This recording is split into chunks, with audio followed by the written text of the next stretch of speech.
In this video, we're going to be looking at the perfect passive tense, specifically in the indicative. When we talk about the perfect passive tense, what we're really talking about is a verb that's in the perfect tense and in the passive voice. When we see one of these in Latin, we're going to translate these into English, most often using a phrase like has or have been verbed. There are other acceptable translations as well, such as was verbed, but as long as you're familiar with has and have been verbed, you'll do just fine. When it comes to the formation of the perfect passive tense, it's a little different than many of the other verb forms, especially in the sense that it will always contain two words.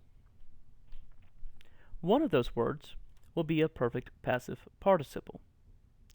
Now keep in mind that because a participle is a verb acting as an adjective, it is still going to have adjective-like qualities. This means, of course, that the perfect passive participle must agree with the subject in case, number, and in gender. Because it's agreeing with the subject of the sentence, that case should, most of the time, be nominative. Number can, of course, be singular or plural, and gender could be masculine, feminine, or neuter, although in the first and second person, we rarely see neuter.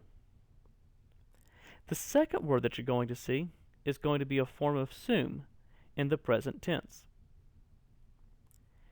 This is going to be acting much as you would expect a verb, and so it must agree with the subject in both person and in number. Let's look at an example. If we were to take the verb amo, meaning to love, if we were to conjugate this, we would begin by creating the perfect passive participle, which, you may remember, is found in the fourth principal part.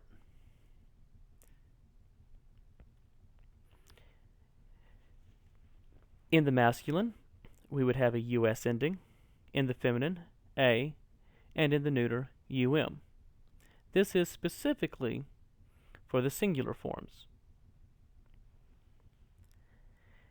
After creating the participle, we would need to add a form of sum. For the singulars, s and est.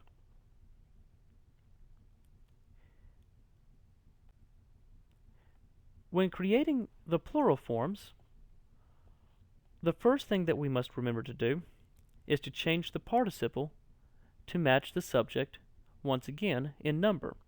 So we would use the plural forms. In this example, the masculine, amati, ends with a long I. The feminine, here is amatai, ending with ae. And the neuter is amata, ending with a short a. Once again, we would need to add the form of sum. And in the plurals, those would be sumus, estis, and sunt. A few important things to remember regarding the perfect passive is that the participle being used in a sentence will only be one of the three choices that was appearing in those charts. The participle will always be determined by the subject of the sentence. For example, if the sentence was the girl has been loved, we would put that in Latin as puella amata est.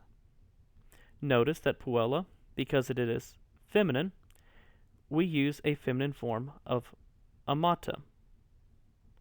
Likewise, because it is singular, both amata and est will be singular, and the girl being third person is why we choose est and not sum or s. In a different example, we can see that if we were to just change the one word, girl, to boy, and make the sentence, the boy has been loved, in Latin, we make a few additional changes. because our subject, puer, is masculine, we must use a masculine participle. For this particular sentence, that becomes amatus, with that US ending. Because the verb only needs to match the subject in person and in number, it will remain the same as est. I hope this video is helpful for you. Good luck.